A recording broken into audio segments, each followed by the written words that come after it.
പ്രിയപ്പെട്ടവരെ, യുവജനങ്ങളായ നമുക്ക് മാതൃകയാകുവാനും പ്രചോദനം ഉൾക്കൊള്ളുവാനും പരിശുദ്ധ കന്യകാമറിയം എങ്ങനെ സഹായിക്കുന്നു എന്നതിനെ കുറിച്ചാണ് ഞാനിന്ന് നിങ്ങളോട് സംസാരിക്കുവാനായി ആഗ്രഹിക്കുന്നത്.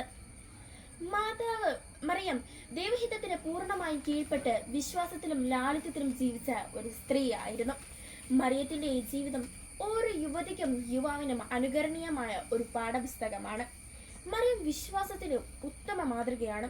ഇതാ കർത്താവിന്റെ ദാസി, നിന്റെ വചനം എന്നിൽ നിറവേറട്ടെ എന്ന് പറഞ്ഞുകൊണ്ടാണ് മറിയം ദൈവഹിതത്തിന് പൂർണ്ണമായും സമർപ്പിച്ചത്. അസാധ്യമായ കാര്യങ്ങൾ ദൈവത്തിന് സാധ്യമെന്ന് അവൾ വിശ്വസിച്ചിരുന്നു. നമ്മുടെ ജീവിതത്തിലും പ്രതിസന്ധികൾ വരുമ്പോൾ മറിയത്തെ പോലെ ദൈവത്തെ ആശ്രയിക്കുവാൻ നാം പഠിക്കണം. ഭാവിയെക്കുറിച്ചുള്ള ആശങ്കയോ ഭയമോ നമ്മെ കീഴ്പ്പെടുത്താൻ അനുവദിക്കരുത്. മറിയത്തെ പോലെ വിശ്വാസത്തോടെ മുന്നോട്ട് പോകുവാനുള്ള ധൈര്യം നമുക്ക് മാതാവ് നൽകുന്നു. മറിയം വിനയത്തിന്റെ പ്രതിരൂപമാണ്. ദൈവപുത്രനായന്റെ അമ്മയായി തിരഞ്ഞെടുത്തപ്പോഴും അവൾ ഒരിക്കലും അഹങ്കരിച്ചില്ല. എലിസബത്തിനെ സന്ദർശിച്ചപ്പോഴും കാനായിലെ കല്യാണ വിരുന്നിലും അവൾ സാധാരണക്കാരിയെ പോലെ പെരുമാറി. വിനയം എന്നത് ശക്തിയുടെ അടയാളമാണ്, ബലഹീനതയുടേതല്ല. യുവജനങ്ങളായ നമ്മൾ മറ്റുള്ളവരെ സ്നേഹിക്കുകയും സഹായിക്കുകയും അവരുടെ കഴിവുകളെ അംഗീകരിക്കുകയും ചെയ്യണം. മറ്റുള്ളവരെ സഹായിക്കാൻ നാം തയ്യാറാവണം. അഹങ്കാരം നമ്മെ ഒറ്റപ്പെടുത്തും, എന്നാൽ വിനയം നമ്മെ മറ്റുള്ളവരുമായി അടുപ്പിക്കും. മറിയം സ്നേഹത്തിന്റെയും സേവനത്തിന്റെയും മാതൃകയാണ്. എലിസബത്ത് ഗർഭിണിയായിരുന്നപ്പോൾ അവളെ സന്ദർശിക്കുവാൻ മറിയം ഉടനെ തന്നെ പോയി. യേശുവിന് ലോകത്തിന് നൽകിയതിലൂടെ മറിയം മനുഷ്യരാശിയോടുള്ള സ്നേഹം പ്രകടിപ്പിച്ചു. നാം എല്ലാവരെയും സ്നേഹിക്കണം, സഹായിക്കണം. അവരുടെ കുറവുകളെ കണ്ടെത്തി അവർക്ക് പരിഹാരം കണ്ടെത്തണം. ചെറുതും വലുതുമായ സേവനങ്ങളിലൂടെ നാം ഈ ലോകത്തെ കൂടുതൽ മനോഹരമാക്കണം. മറിയത്തിന്റെ ജീവിതം കഷ്ടപ്പാടുകൾ ഇല്ലാതിരുന്നതിലൊന്നല്ലായിരുന്നു.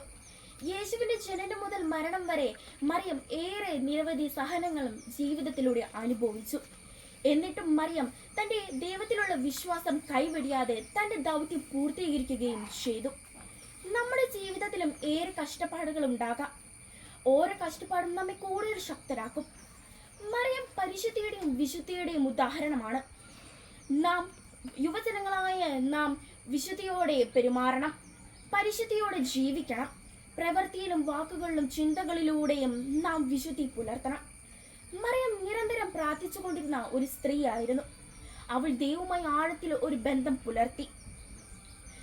പ്രാർത്ഥനയിലൂടെയാണ് നമുക്ക് ദൈവവുമായി അടുക്കുവാനും അവന്റെ ഹിതം മനസ്സിലാക്കുവാനും കഴിയുന്നത്. നാം എല്ലാ ദിവസവും ദൈവവുമായി സംസാരിക്കുവാനും അവന്റെ സാമീപ്യം ഉണ്ടാകുവാൻ വേണ്ടി സമയം കണ്ടെത്തുകയും വേണം. മറിയം നല്ലൊരു അമ്മയും ഭാര്യയും കൂടിയായിരുന്നു. അവൾ തന്റെ കുടുംബത്തെ കൂടുതൽ സ്നേഹിക്കുകയും പരിപാലിക്കുകയും ചെയ്തിരുന്നു. ഒരു കുടുംബത്തിന്റെ പ്രാധാന്യത്തിൽ മാതാപിതാക്കളെയും സഹോദരങ്ങളെയും ബഹുമാനിക്കുകയും സ്നേഹിക്കുന്നതിൽ മറിയം നമുക്ക് മാതൃകയാണ്.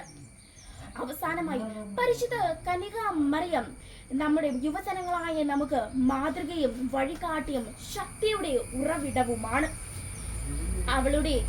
അവളെ അനുസ്മരിച്ചുകൊണ്ട് നമുക്ക് നല്ല മനുഷ്യരായി ജീവിക്കാം എന്ന് സാധിച്ചുകൊണ്ട് ഞാൻ എൻ്റെ വാക്കുകൾ ചുരുക്കുന്നു. നന്ദി, നമസ്കാരം.